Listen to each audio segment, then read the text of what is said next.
Os 20 minutos de hoje, meu convidado é especial, Dr. Fred Coutinho, desembargador e presidente do Tribunal de Justiça da Paraíba. Que bom tê-lo aqui no Clique PB para a gente bater um papo. Cleilson, uma honra para mim estar aqui dividindo esse espaço contigo e à disposição para bater esse papo, como você mesmo falou aí. Estou inteiro dispor para debatermos os temas que forem necessários.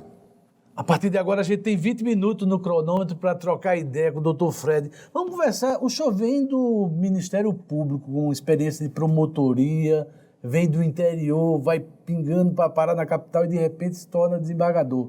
Essa experiência junto ao Ministério Público e o TJ melhora a visão de quem vai gerenciar um tribunal como esse da Paraíba?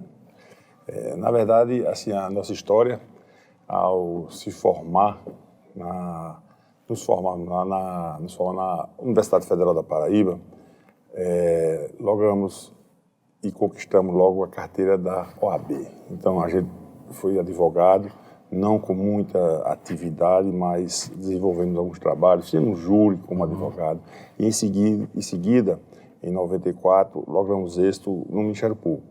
Onde, como eu disse no discurso, fomos muito felizes lá. Lá percorremos o estado da Paraíba, do Cariri ao sertão, do sertão à zona canavieira, ou seja, a gente ingressa na comarca de Serra Branca, passamos por Piancó e depois voltamos para Santa Rita. Então, com certeza, esse aprendizado no Ministério Público nos formou, nos gerou a buscarmos cada vez mais de servir ao próximo.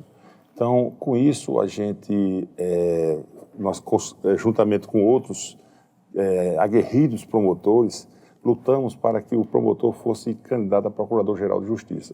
Logramos êxito com o projeto, foi aprovado, participamos do evento, fomos o mais votado, mas não conseguimos a nomeação. Vida que segue e continuamos naquela luta, até que o doutor Oswaldo, na época, foi o primeiro promotor de justiça a sentar na cadeira de Procurador-Geral de Justiça do Estado da Paraíba, que foi uma honra. E dali fui ser seu secretário. Foi quando houve a vaga para desembargador, no caso do nosso saudoso e eterno desembargador Júlio Paulo Neto, onde colocamos o nosso nome à disposição, passando pelo Conselho do Ministério Público, passando pelo Pleno e fomos nomeados pelo governador Maranhão na época. Então, tudo isso fez com que aprendêssemos muito na vida e com os cidadãos por onde percorremos. Ali, Serra Branca, uma cidade pacata, Piancó, uma história de vida, e chegarmos a Santa Rita, outra história fantástica. Com isso, fomos nomeados e assumimos em 2009 o cargo de desembargador no Tribunal de Justiça, ingressando na 4ª Câmara Civil, e ali a gente percorreu os caminhos, muitos debates, aprendemos com os mais antigos e com os atuais. E chegamos hoje à presidência do Tribunal de Justiça, que para nós é uma honra, por aclamação, um Tribunal de Justiça hoje totalmente unido, forte e buscando sempre servir. Eu sempre gosto de uma palavra, é cidadania, servir ao cidadão. Servir ao cidadão. Deixa eu sair do script aqui. Um certo dia eu estava caminhando, eu cobria a Assembleia e a Câmara Municipal de João Pessoa, e eu observava que toda vez que eu tinha que almoçar era naquele Shopping Cidade, um restaurante popular, jornalista, via muito, eu sempre observava a figura do seu pai, almoçando todos os dias anonimamente. E um dia eu parei, eu digo, vou pedir para o Dr. Júlio para tirar uma foto. Essa foto que está aqui nesse quadro aí. Dr. Júlio Aurélio Coutinho, homem do povo. E eu lembro dele, da história do Dr. Júlio Aurélio, não pela humildade, mas também pelo envolvimento junto a essa fundação do Hospital Padre Zé, esse trabalho de caridade, o senhor falou em cidadania. E recentemente eu encontrei com o senhor no almoço, há 33 dias atrás, aproximado. Eu digo, como é que vai, doutor Júlio? O senhor disse, está meio doente.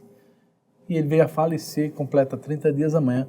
Essa marca, não só do pai, a figura do doutor Júlio Aurélio, que também veio do Ministério Público para Paraíba.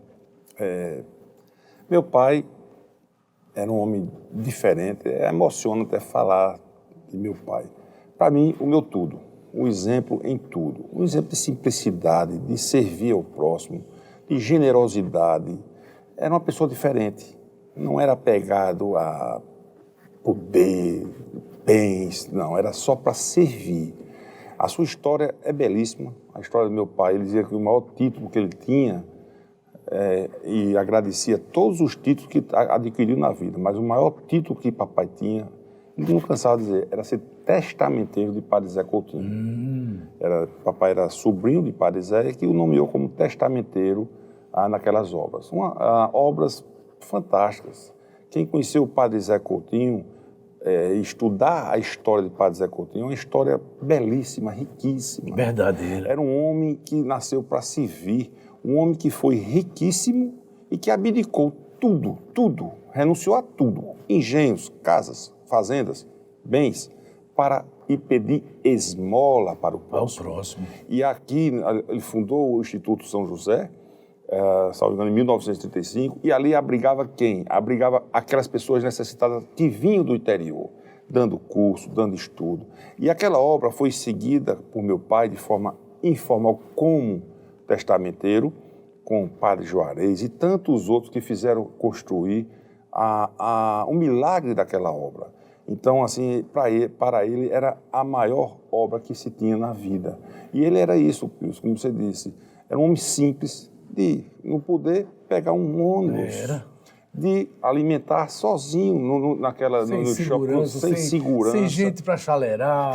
Nada. Esse era meu pai, um homem que faz muita falta para... Lá em casa hoje é um vazio, que após a morte de minha mãe há 3 anos atrás, ele veio morar comigo. Então era gostoso ter a companhia do meu pai, todo dia você poder sair e pedir uma bênção ao pai, voltar, pedir uma bênção ao pai, dar um beijo. Tem um vazio que não fecha, né? Não fecha. Me mata a curiosidade, doutor Fred. Ele morreu tendo a dimensão desse escândalo que se enfrenta no Hospital Padre Zé. Ele tinha consciência, acompanhava pelo rádio, essa coisa do Padre Egídio, e onde se transforma essa história? Papai era um homem de rádio.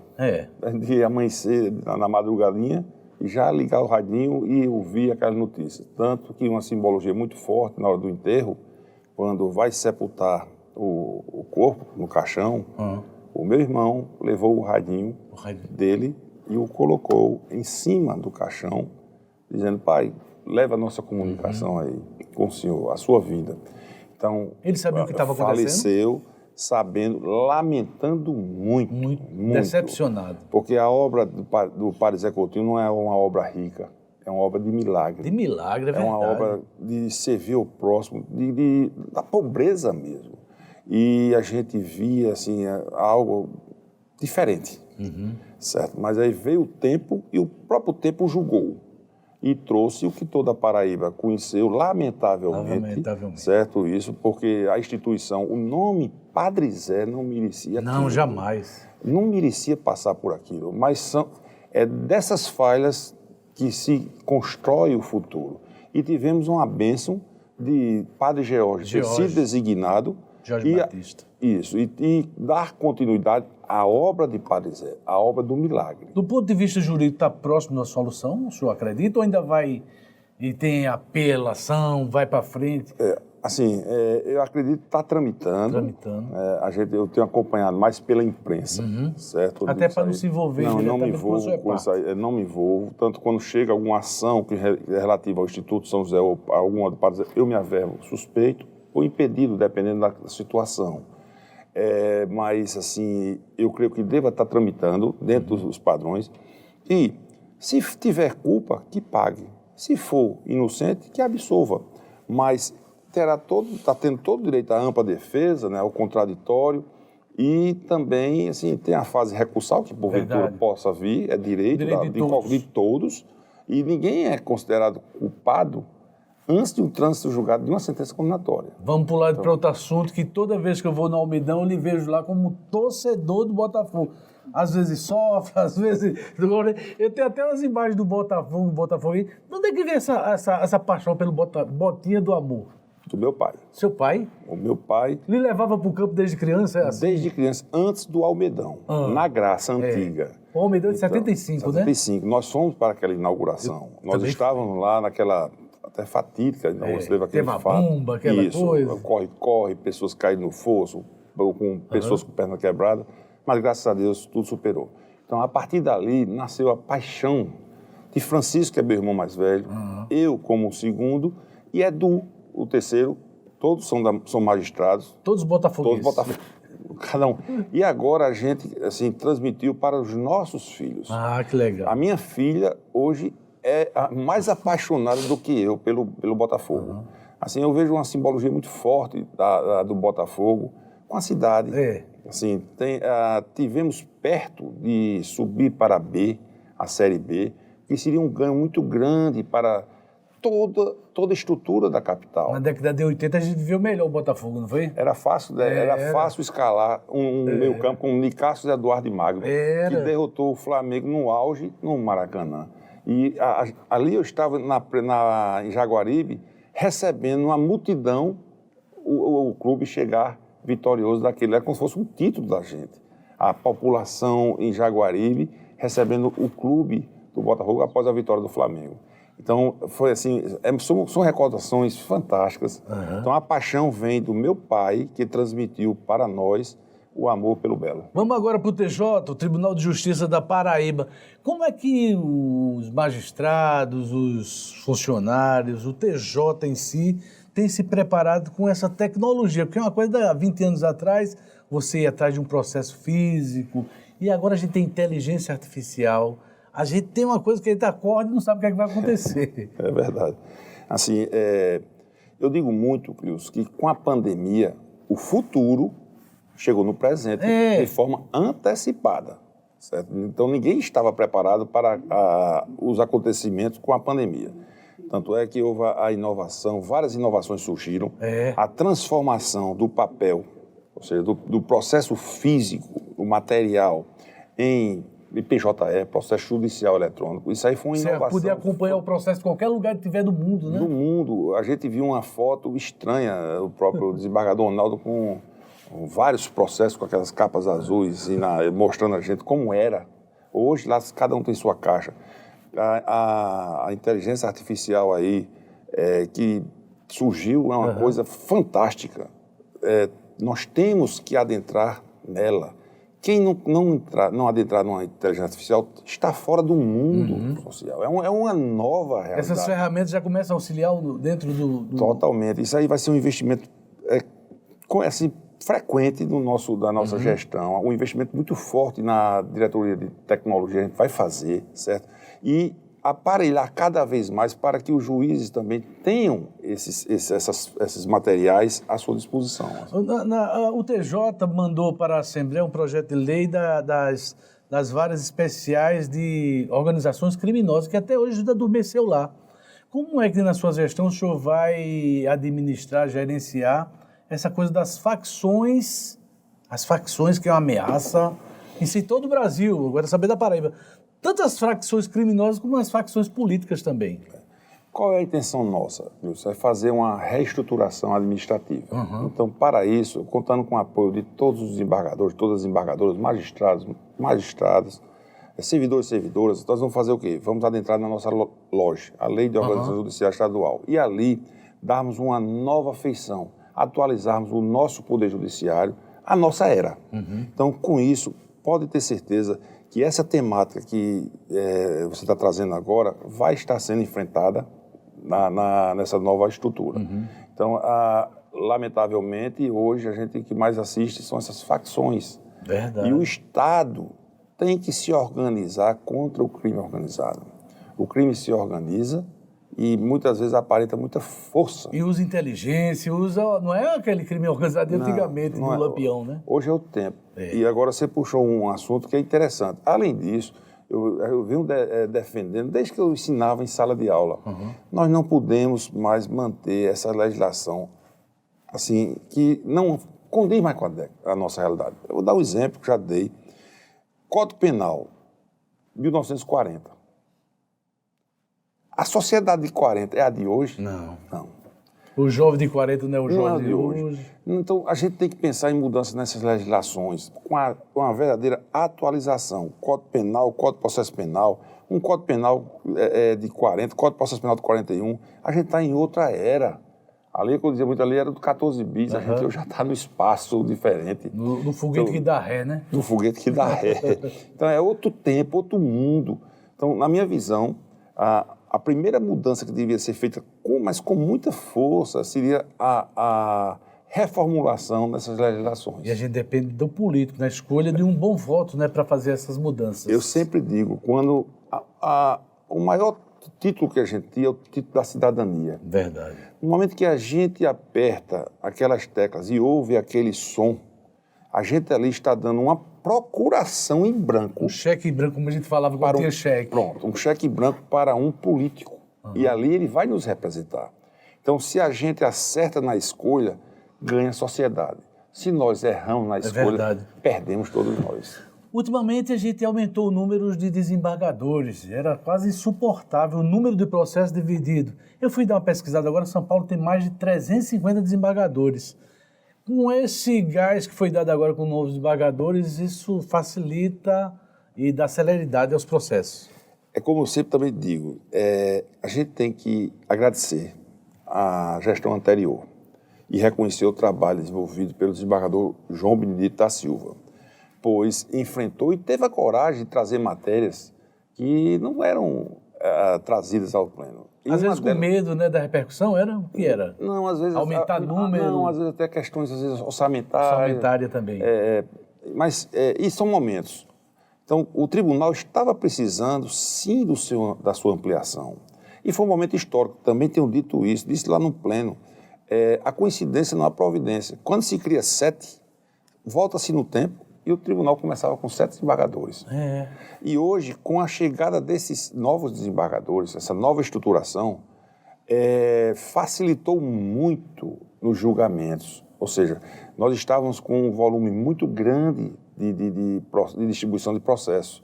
E hoje houve a diminuição porque aumentou a distribuição entre nós mesmos e aí facilitou muito nos julgamentos. O que é que fazer daqui em diante? Já eu venho notando que o tribunal sempre quer essa aproximação com o cidadão, para confiar na justiça, para ter celeridade. O que é que o tribunal tem feito, principalmente com os mecanismos que a gente tem hoje? Porque antigamente não era só na comarca ter um prédio físico. As pessoas hoje têm mais acesso à justiça? Eu sempre defendi um judiciário bem social. Quanto mais se aproximar do cidadão, melhor para todos nós. Ouvir aquele que está ali fora necessitando. E eu digo muito, um processo é o grito de um necessitado. Verdade. É a busca de uma salvação. Alguém que precisa daquele remédio emergencial, a cirurgia, que não pode esperar 30, 40 segundos. Então, a celeridade deve existir. Isso aí, eu tenho certeza que todo Poder Judiciário busca nisso também. Mas também esbarra muitas vezes num instrumento que tem que existir também, é o recurso. Então, a culpa é do judiciário, essa morosidade. Mas se você entra e percebe e pega um processo daqueles, muitas vezes o juiz mal despacha já vem um recurso.